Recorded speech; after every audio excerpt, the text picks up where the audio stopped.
방금 읽었던 골로새서 4장 2절의 본문을 가지고 기도는 누가 하는가? 라는 제목의 말씀을 나누려고 합니다. 사실 신앙생활에 있어서 기도란 이 단어, 이 주제는 너무나 잘 알고 있으면서도 또 우리가 이 기도에 대해서도 해야 된다, 이 당위성도 잘 알고 있습니다.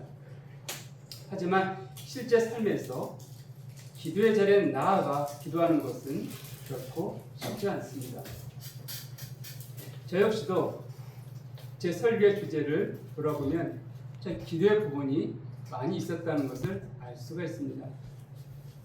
그럼에도 불구하고 제 자신도 부족하지만 여전히 우리의 삶에 있어서 기도의 삶을 사는 사람들은 많지 않은 것을 보게 됩니다. 왜 그럴까요? 우리의 기도의 필요성도 알고 있고 당연히 이 기도는 하나님 기뻐하신다는 것도 알고 있습니다. 그럼에도 불구하고 왜 기도의 삶을 사는 것이 쉽지 않을까요? 그것은 이 기도는 단순한 종교 행위가 아니라 영적인 존재의 반응이기 때문에 그렇습니다. 즉, 기도는 영적인 삶에 있어서 가장 기본적이면서도 가장 필요하고 또 우리가 성장의 감에 있어서 반드시 경험해야 되는 삶입니다. 그러다 보니까 이 기도를 사단이 가장 싫어합니다. 가장 방해한다는 것이에요.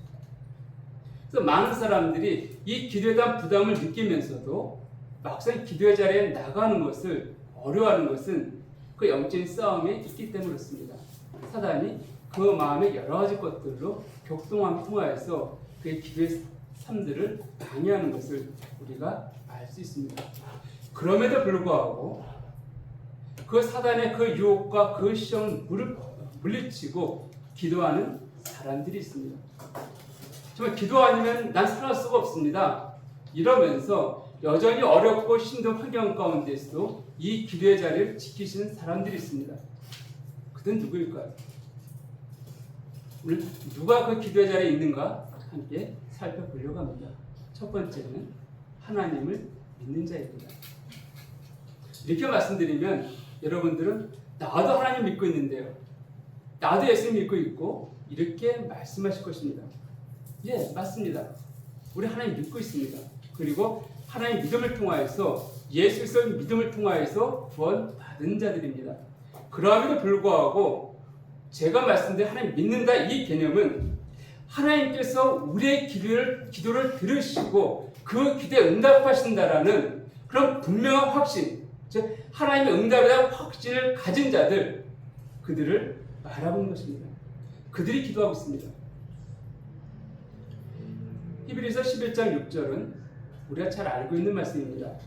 하나님께 나아간 자는 반드시 그가 계신 것과 또한 그가 자기를 찾는 자들에게 상 주시니심을 믿어야 할지니라. 또 있습니다. 잠언 8장 17절을 보면 나를 사랑하는 자들이 나의 사랑을 입으며 나를 간절히 찾는 자가 나를 만난다라고 말씀하고 있습니다. 이렇게 주께 나아갈 때 어떤 마음을 나와야 되는가? 단순히 예배 자리에 있으니까 난 믿어. 물론 구원받고 믿으니까 나왔습니다. 그런데 오늘 제가 드린 이 믿음은 그 이상의 것들이죠. 하나님께서 나와 함께 하시고 있고 내 기도 가운데 분명히 응답하신다 그 확신. 하나님 분명히 그런 분이다. 살아 역사하신 분이다. 이 응답의 확신을 갖고 나오는 것, 이것을 말하는 것입니다. 성경은 이 부분에 대해서 너무 많은 것들을 우리에게 보여주고 있는데 최근에 마가복음에 이제 수요일에 한 절씩 나가고 있죠. 마가복음에서 몇 사람 예를 찾아보겠습니다. 마가복음 2장 1절서부터 12절까지 보게 되면 중풍병자의 얘기가 나옵니다. 예수님께서 한 사람이 집에 가서 말씀을 전하시는데 중풍병자 걸린 사람을 친구 4명이서 들 것을 갖고 메고 왔습니다. 근데 사람들이 너무나 많이 있어요. 들어갈 수가 없습니다. 그러니까 어떻게 합니까? 지붕으로 올라가서 지붕을 뜯어내고 그 아래로 뜯어진 그 지붕 사이로다가 중풍병자를 침대째 내려놨습니다. 왜 그랬습니까? 그 친구들은 예수님께서 분명히 낫게 하실 거라는 확신이 있었기 때문에 했다는 것이에요. 한번 생각해 보십시오. 그 지붕을 뜯어서 중풍병자를 내려놨는데 고쳐지지가 않았어요. 여전히 병든 상태로 잘 데리고 들어간다 생각해 보십시오. 얼마나 창피할까요? 얼마나 부끄러울까요? 그렇지 않겠습니까? 이 정도 했음에도 불구하고 전혀 나아진 게 없다. 얼마나 부끄럽겠습니까? 그리고 천장을 뜯었으니까 그것도 보상해 줘야 되잖아요. 이런 거 치게 되어지면 쉽사리 그 일들을 행할 수 없다는 것입니다. 그럼에도 불구하고 그 친구들이 그렇게 할 수 있었던 것은 예수님께서 능히 이 친구를, 이 중풍병자를 취하실 것을 믿었기 때문에, 이 확신이 있었기 때문에 그런 부끄러움들 개의치 않고 내려가 하겠던 것을 알 수가 있습니다. 또 5장에 가게 되어지면 야이로의 일당장 야이로가 나오고 있고, 그리고 누가 나옵니까? 12년 동안 혈루병을 앓던 여인이 언급되어 있습니다. 우리가 알고 있듯이 구약 성경을 따지게 되어지면 혈루병을 앓는 것은 부정한 여인입니다. 그 여인의 스치기만 하더라도 그 사람도 부정하다라고 율법은 말하고 있습니다. 그렇기 때문에 그 여인은 자기의 부정함을 숨기고 예수님들은 나온 거예요. 만약에 이 여인이 부정하다는 것이 거기서 발견되어지면 그 여인은 엄청난 모욕을 당할 수밖에 없습니다. 부정한 여인이 어떻게 감히 이 옆에서 나를 건들고 있고 이 거룩한 예수를 만들려는가, 이런 큰 책망, 그런 멸시 모욕을 당할 수밖에 없습니다. 근데 이 여인은 어떤 여인입니까? 12년 동안 그 병을 고치고자 많은 의사들을 찾아갔습니다. 그리고 있던 재산도 다 날렸어요. 결코 치료받지 못했습니다. 마지막 소원이 무엇입니까?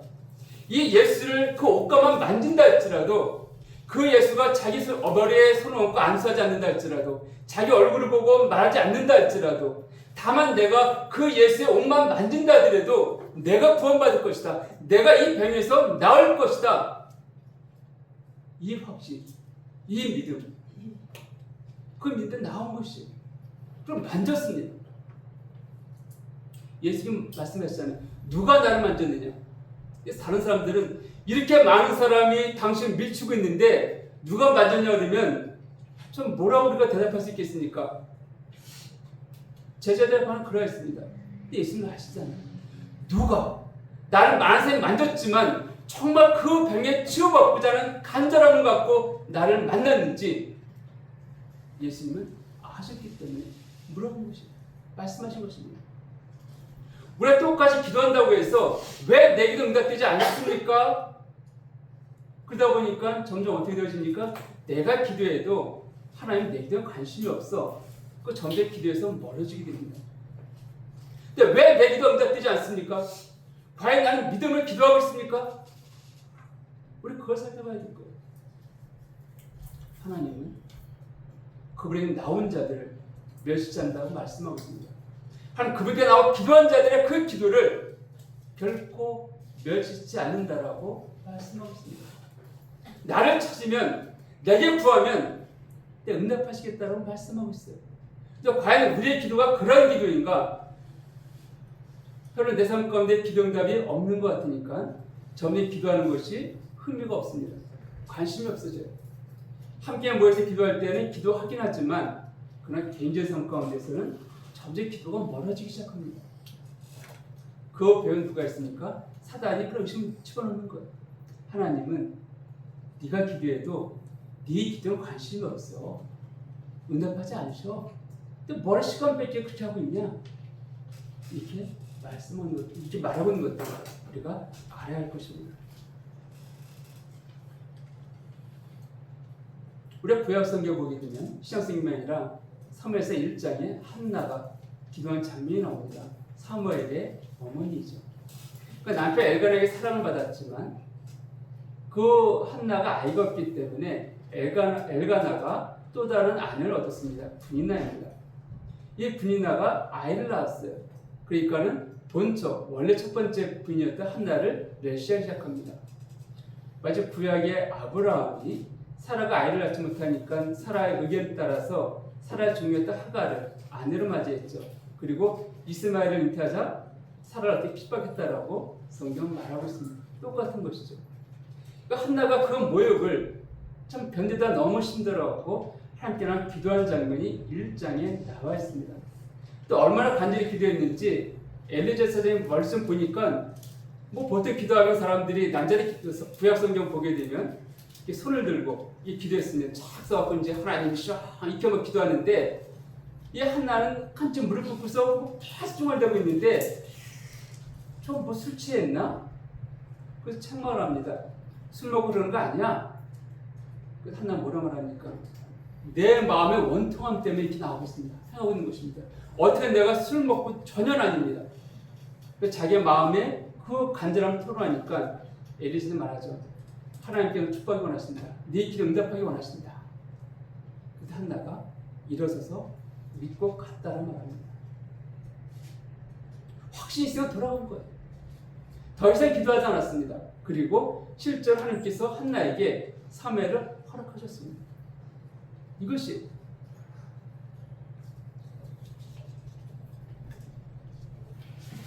이렇게 하나님은 믿음을 기도하는 것에 응답하심에도 불구하고 사람들은 그 기도에 한두 번 기도하다가 응답이 없는 것 같으니까 스스로 나는 그냥 기도했어.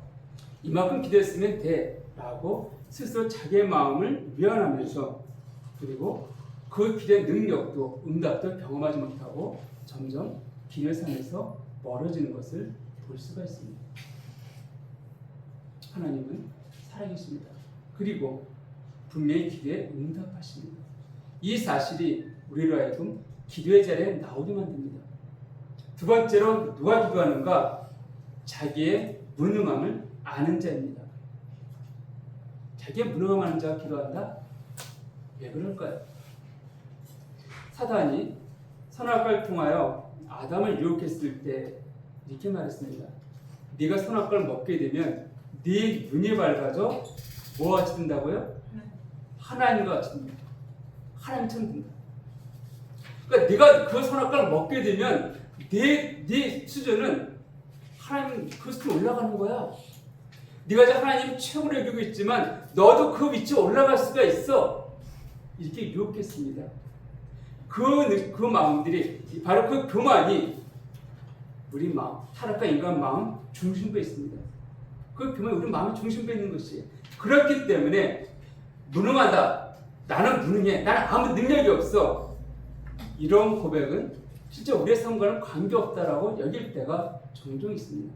나는 무엇인가 좀 인정받을 만하고 나는 근데 무엇인가 좀 쓸만한 사람이야. 이런 생각들을 가질 때가 종종 있다는 것이에요. 그런데요. 우리가 구원받았을 때 우리는 우리의 행위로 구원받지 않았습니다. 우리의 능력이나 우리의 어떠한 것으로 천국에서 구원받지 않았습니다. 전적으로 하나님의 은혜로 말미암아 우리는 구원을 받습니다. 즉 구원에 있어서 우리는 누구에게 내보이거나 자랑할 만한 어떠한 능력도 어떠한 행위도 없었던 것입니다. 이것은 믿음의 삶을 사는 우리에게 있어서도 즉 성도의 삶에 있어서도 마찬가지입니다. 구원받은 자는 더 이상 자기의 능력으로 살지 않습니다. 성경은 뭘 말씀하고 있습니까? 내가 그리스도와 함께 죽었다. 죽은 자는요. 그의 능력이 어디 있습니까? 아무리 많은 내가 재산을 모았다 할지라도 내가 죽는 순간에 살아있을 때 그것이 내 능력이 되어지고 내 배경이 될지 모르겠지만 죽는 순간에 더 이상 그 모았던 그 물질들은 나하고는 아무 관계없는 것이 되어버립니다. 내가 아무리 큰 권력을 가지고 있다 할지라도 살아있을 때는 나는 새도 떨어뜨릴지 모르겠지만 죽는 그 순간에 그 권력은 아무 의미 없습니다. 나하고는 아무 관계가 없다는 것이에요. 그러니까 성경은 뭘 말하고 있습니까? 내가 그리스도와 함께 죽었다. 죽었다는 것이에요. 더 이상 그게 어떤 능력도 자랑거리도 없다라고 성경은 말하고 있습니다. 그렇게 이런 자의 삶은 오직 그리스도만 의지하고 살아가는 자입니다. 그것은 아무것도 할 수 없던 고백이 바로 그의 삶의 고백이며 그 스스로 아무것도 할 수 없기 때문에 어떻게 살아가야 됩니까? 하나님의 도우심을 구하며 살아갈 수밖에 없는 것이. 그 도우심을 구하는 게 무엇입니까? 바로 기도의 자리입니다. 기도의 자리예요. 제가 여러 번 말씀드렸지만 내가 필요한 무엇이 있습니다. 근데 내가 살 수 있으면은 굳이 내가 기도하지 않습니다. 근데 정말 필요한 것이 있는데 내가 살 능력이 안 되어져요. 그럼 어떻게 합니까? 자녀를 한다면은 자녀가 어떤 장난감 갖고 싶은데 내가 뭐하는 용돈가 부족해. 그럼 어떻게 합니까? 부모에게 말하잖아요. 나 이거 필요한데 사주십시오. 그렇잖아요. 내가 능력이 있으면은 부모에게 말하지 않고 사고 싶어 사면 됩니다. 우리 역시 마찬가지예요. 인생 살아가면서 많은 것들이 필요합니다. 물질도 필요해. 건강도 필요합니다. 이것이 필요한 것들이 많이 있습니다. 그걸 내가 갖고 있으면은 굳이 하나님 찾지 않고 했으면 돼요. 그런데 아무것도 없습니다. 아무것도 없어요. 그러니까 어떻게 됩니까? 하나님의 도우심이 없이는 살아갈 수 없다고 고백할 수밖에 없고 그 도우심을 구하고자 그런 사람들은 하나님께 나오게 됩니다. 우리가 사도 바울을 말할 때 사도 바울의 놀라운 사역의 열매들을 우리는 잘 알고 있습니다. 그가 얼마나 풍성한 열매를 맺었는지 잘 알고 있습니다.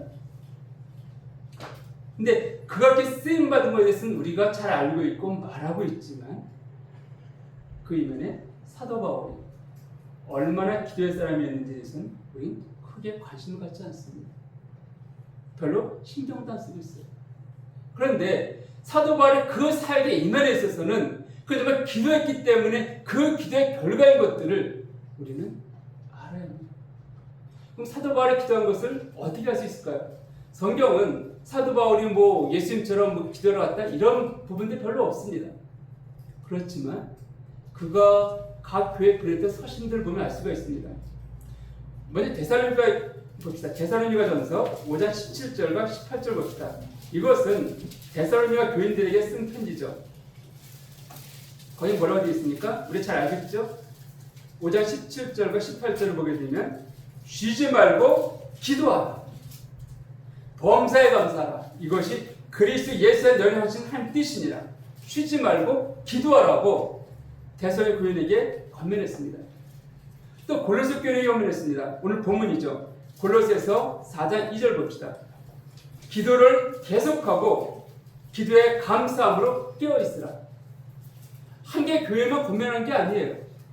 또 있습니다. 로마서 12장 12절입니다.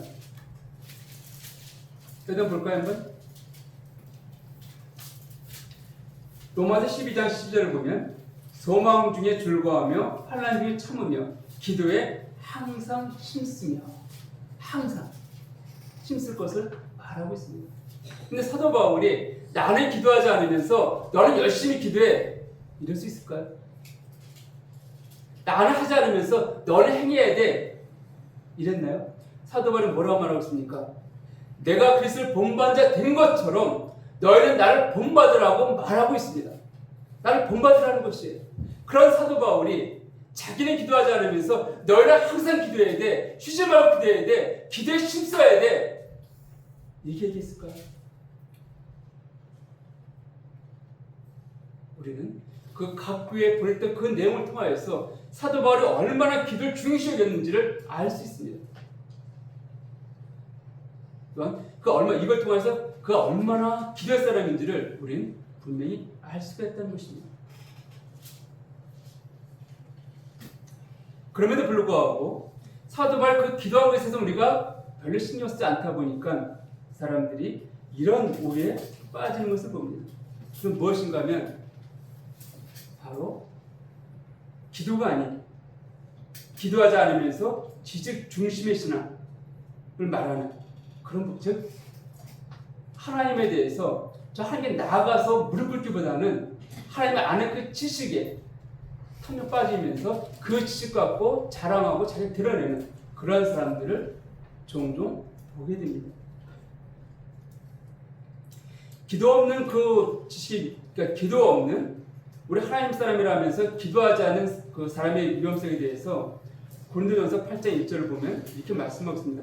지식은 교만하게 하고 사람은 도울 수 없다.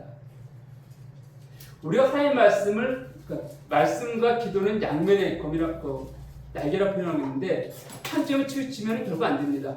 말씀만 우리가 깊이 탐구하면서 기도하지 않으면 교만이 그의 마음에 차지했습니다. 나 이만큼 하나님의 말씀을 알아. 근데 기도는 무엇입니까? 나를 하나님 앞에 내가 그걸 대하는 것이에요. 그분 앞에서 그 말씀을 통해서 나를 바라보게 되는 것, 이게 기도이거든요. 그러니까 이런 사람은 교만하지 않습니다. 근데 그 반대로 말씀은 없이 기도만 하는 사람은 자칫 광신도에 빠질 수가 있습니다. 그러니까 말씀에 관심이 없어요. 주께서 뭘 말씀하실지 관심이 없습니다. 그냥 내가 하나님께 나가 기도하고 부르짖는 것, 이것에 만족해하고 이것에 거하다 보면 광신도에 빠질 수 있는 거예요. 그래서 이 말씀과 기도는 균형을 이루어야 됩니다. 근데 기도하지 않고 말씀만 빠지게 되어지면 바로 교만하게 되는 것입니다. 즉 기도가 빠진 성경 지식은 독입니다. 물론 많은 사람들이 뭐 제 아내도 그렇지만 유튜브를 통해서 많은 걸 설교를 듣기도 합니다. 또 GNTV도 많은 설교가 올라가 있습니다. 이런 걸 통해서 내가 원했던 지식들을 참 많이 얻게 되어집니다. 또한 그 교회에서 충분히 내가 정말 갈급하고 원했던 그 말씀들에 대해서 나눠지지 않을 때, 채워지지 않을 때 다른 분들의 그 말씀을 통해서 체험받으려는 그런 분들을 종종 보게 됩니다. 즉 저희 교회도요. 그 유튜브에 이제 영상 올라가고 있습니다. 근데 저희 교회 성도보다도 구독자 수가 조금 더 많아요. 그리고 보게 되면 조회수가 항상 있습니다. 물론 제가 이제 단톡방에 올리기도 하지만 아마 단톡방에 올린 그거 갖고 들어가서 보시는 분들은 많지 않으리라고 여겨집니다. 그런데 그럼에도 불구하고 항상 조회수가 있습니다. 그러니까 꾸준하게 와서 설교를 들으시면 있다는 것이에요. 그리고 그런 분 중에 가끔 연락이 오시는 분도 있습니다. 어떤 분이 가끔 연락 오시는 분이 있는데 좀 제가 전했던 말씀을 듣고 뭐 코멘트 해주고 또 다른 분들 뭐 워낙 이분이 웹서핑 많이 하시는 분이니까 다른 분들의 잘 좋았던 설교 내용도 또 얘기해 주기도 하시고 이렇게 가끔 하시는 분이 있습니다. 그런데 제가 설교를 준비할 때에는 이제 교회 성도를 바라보고 말씀을 준비합니다. 그럼에도 불구하고 말씀을 전하고 난 다음에 이 부분은 그분도 들었으면 좋겠다. 이런 설교가 있어요. 어떤 때는. 그래서 그분이 언제 연락이 오게 되면 하다가 혹시 그 설교 들어보셨습니까? 이렇게 물어보게 되면 못 들었대요. 그럼 제가 이 시간 되시면 한번 들어보십시오. 딱 한참 시간이 지나 다시 연락이 옵니다. 혹시 그 설교 들어보셨습니까? 하면은 못 들었대요. 다른 건 들으면서 왜 그 설교는 못 들었을까요? 그거는 그 말씀이 자기 찔림이 되니까 거부해버리는 것입니다. 그러니까 기도하는 사람은 그렇습니다. 이분들이, 이사람들 죄송합니다. 이분이 그렇게 설교를 많이 듣고 웹서핑하고 추구하는 것들은 이 지식을 추구하기 위함이에요. 근데 그 지식이 그의 마음을 변화시킨 게 아니라 오히려 교만한 자리에 이르게 한 것들을 볼 수가 있습니다. 그러니까 그 지식 갖고 설교를 판단하는 것이에요. 누구의 설교는 어땠었고 누구의 설교가 어땠었고 정말 그분이 그 하나님 앞에 나가서 했단다면 아마 주께서 그분의 모습을 보이심을 통하여서 그가 형제에게 설교를 판단하기보다는 그 말씀을 통해 자신의 삶들이 변화되고자 무릎 꿇었을 것입니다. 또 다른 분도 있습니다. 뭐 가끔 이제 1년에 한두 번 정도 만나는 어느 분이 있습니다. 정말 성경이 지식이 굉장히 깊어요. 뭐 제 교제하다 보면 저도 나름 성경을 좀 읽었다 할 수 있는데 그분의 지식은 참 깊다라고 느끼게 되어집니다. 근데 이분과 교제하고 나면은 꼭 이런 마음이 듭니다. 마음에 뭔가 좀 공허해요. 1시간 2시간 교제했을 때 분명히 성경을 나누고 좀 나눴다 얘기해지는데 헤어지고 나면은 뭔가 좀 공허함이 있습니다. 처음에 그걸 알지 못했어요. 물론 지금도 알 수는 없습니다. 그런데 뭔가 내 교제가 잘못되어졌는가? 라고 좀 물어보게 되어지고 이런 상황들 가운데에서 그분이 개인적으로 분별되어지기는 그럴 수 있다는 마음은 참 성경은 나름대로 많이 연구해서 알고 있지만 정말 기도하는 사람들은 기도하는 사람 없다. 그러니까 그분이 저랑 교제할 때 영어로 교제하는 게 아니라 지식을 갖고 교제하다 보니까 지식은 참 많이 듣고 나눴지만 영적인 교감들 이게 없었기 때문에, 즉 영혼의 주님을 느끼지 못했기 때문에 제 마음에 공허함을 느꼈던 것을 볼 수가 있습니다.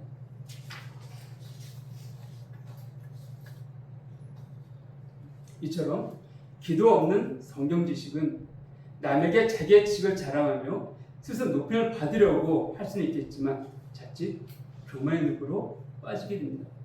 그럼에도 그런 분들은 그 늪에서 빠져나오려기보다는, 즉 자기의 무능함을 인정하기보다는 그 작은 성경 지식으로 남을 판단하고 정죄하며 나 스스로는 난 신령한 자야, 이게 성경을 많이 알고 있어 라는 만족감에 살아가는 것을 볼 수가 있습니다.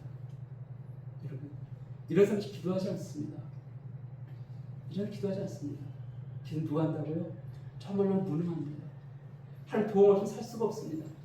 이 성경 지식도 주께서 날 깨닫게 하지 않으시면 나는 알 수 없는 자입니다. 이런 자가 기도의 자리에 나가게 되어 있습니다. 자, 세 번째는 누가 기도하는가? 성령 충만한 자입니다. 기도는요, 내 의지가 아닌 성령의 역사로 완성됩니다. 제가 예도 말씀드렸지만 제가 구원받고 얼마 안 됐을 때 참 기도하려고 남들이 기도하는 거 보니까 참 부러웠습니다. 근데 그때는 내 의지를 갖고 기도하려고 무릎을 꿇었습니다. 열심히 기도했습니다.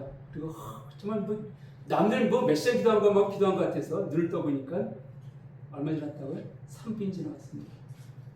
나는 몇 시간 기도한 것 같은데 뭐야, 이게 시계 잘못됐나? 다시 기도하면서 그때 그 교회에서 장로교였었는데 후원한 성기사들이 있었습니다. 그 성기사들 나는 모르지만 어쨌든 이름은 들었으니까 또 열심히 이름 불러가며 기도했습니다.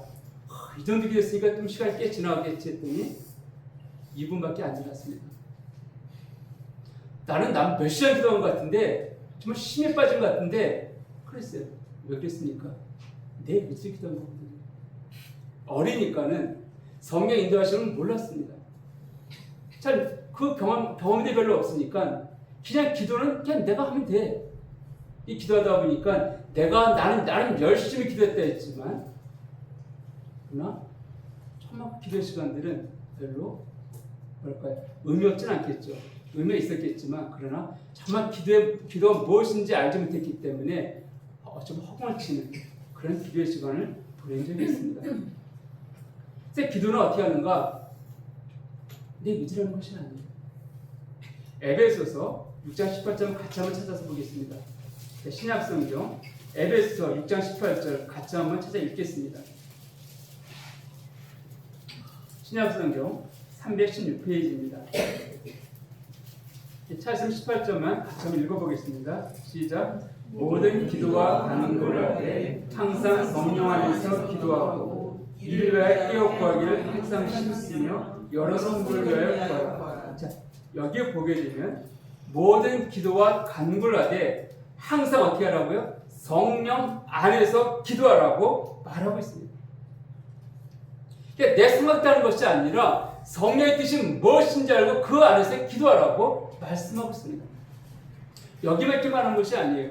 우리가 신약성경 거의 끝을 할 수 있는 유다서 20절을 보면 읽어드리겠습니다. 유다서 20절에 사랑하는 자들아, 너희는 너희의 지극히 거룩한 믿음 위에 자신을 세우며 성령으로 기도하며 이렇게 말하고 있습니다.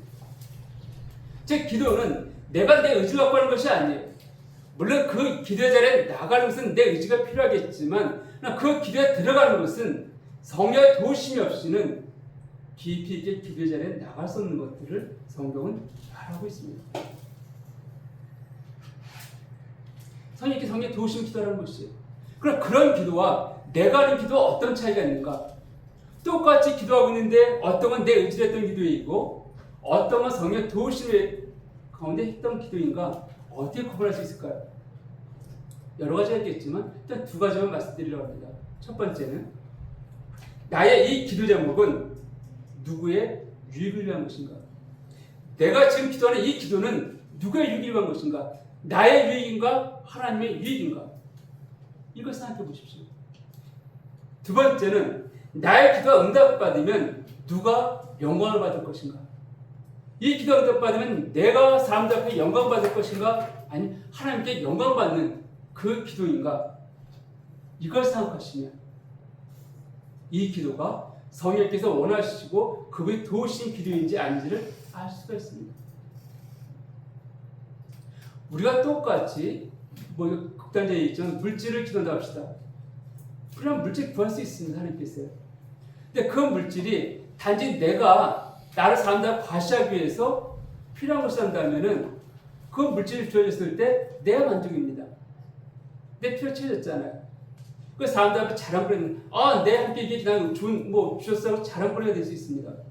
그런데요, 정말 어떤 성미사를 위해서 또 어떤 어려운 삶을 위해서 기도했을 때 남들은 알지 못합니다. 하나님께 그걸 채우셨어요.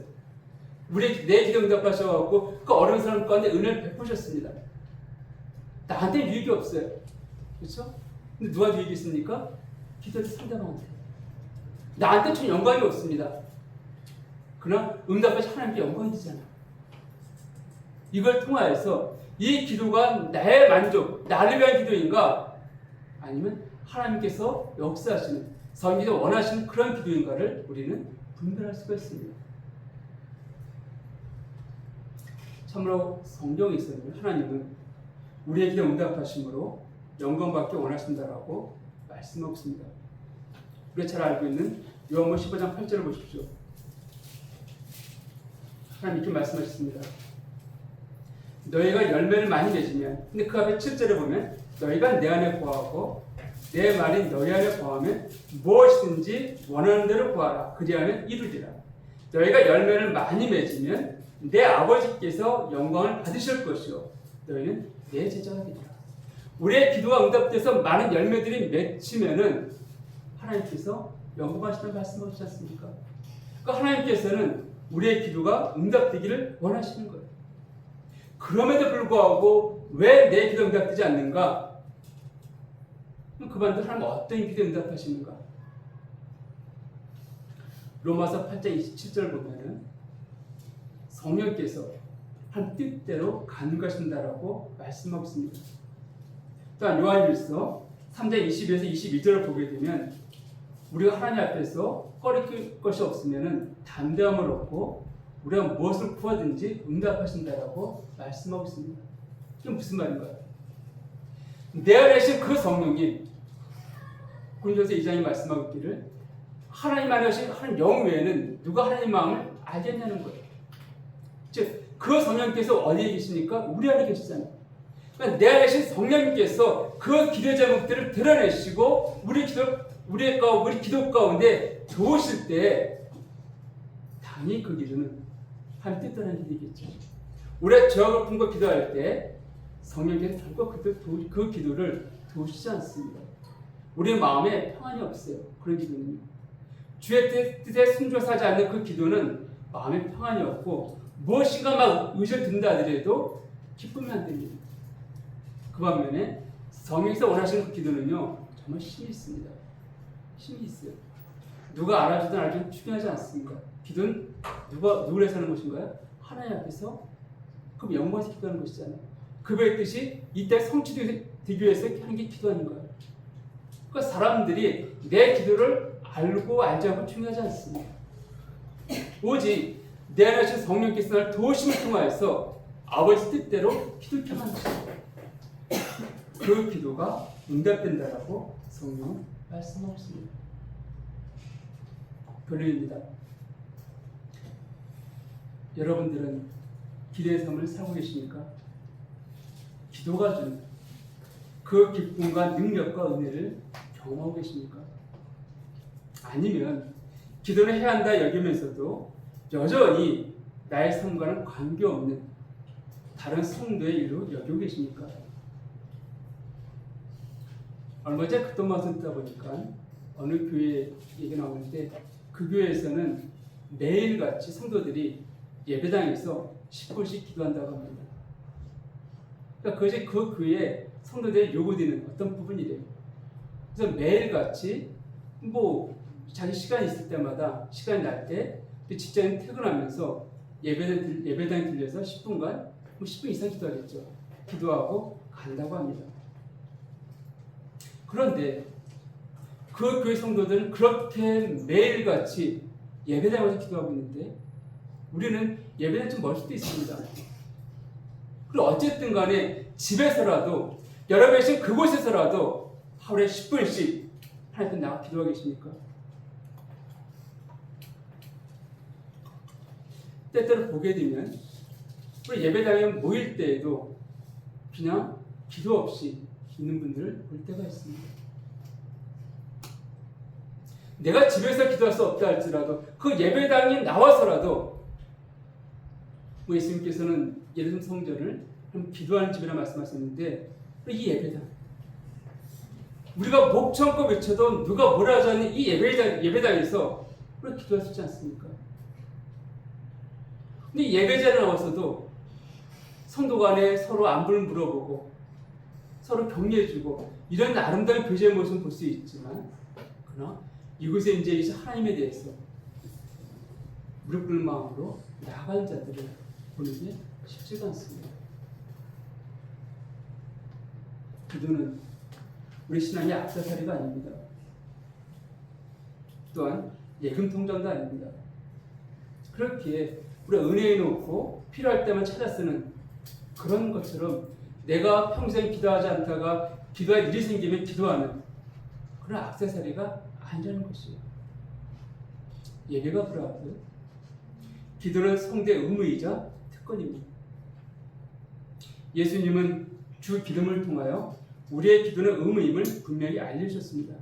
뜻이 하늘에 이루어진 것 같이 땅에서도 이루어집니다. 즉 우리의 기도로 하나님은 이 세상에서 하나님 뜻을 이루어 가실 수가 있습니다. 그렇게 거듭나 성전한다면 당연히 기도해야 합니다. 또한 거듭나 우리가 기도하지 않으면 누가 기도하고 하나님이 그대의 기도에 응답하실 이유가 있을까요? 없습니다. 하나님은 거듭난 하나님의 자녀에게 예수의 이름에 특권을 주셨습니다. 그렇게 기도는 거듭난 성대의 의무이자 특권입니다. 그럼에도 여러분들이 기도하지 않는다면 그것은 하나님을 믿지 못하기 때문입니다. 우리의 기도의 응답을 하나님을 믿지 못하기 때문이에요. 또한 자기의 무능함을 알지 못하기 때문입니다. 나는 하나님 없이도 잘 살아갈 수 있어. 여기기 때문에 기도하지 않는 것이에요. 세 번째로는 성령 안에서 살아가지 않기 때문이었습니다. 성령이 하신 역할은 무엇입니까? 예수님이 하셨던 일들, 가르치신 일을 우리 가운데 깨닫게 하시고 그 삶들을 인정하는 것이 성령이 하신 역할이 아닌가요? 예수님은 어떤 말씀하셨고 어떻게 가르치셨습니까? 그분은 기도에서 말씀하셨습니다. 그리고 친히 기도의 본을 보이신 분이에요. 그 성령께서 우리 안에 계시는데 불구하고 우리가 기도하지 않는다고 한다면 그런 분들은 성령 인도하시는 무엇인지 관심도 없고 알지도 못한 자라고 말할 수 있습니다. 이 시간 자신을 돌아보며 기도한 삶을 살지 못한 자신에 대하여 성령님이 정말 느껴지는 분이 계시다 한다면 회개하시고 기도의 자리에 나아가는 저와 여러분이 되기를 원합니다. 기도하시겠습니다.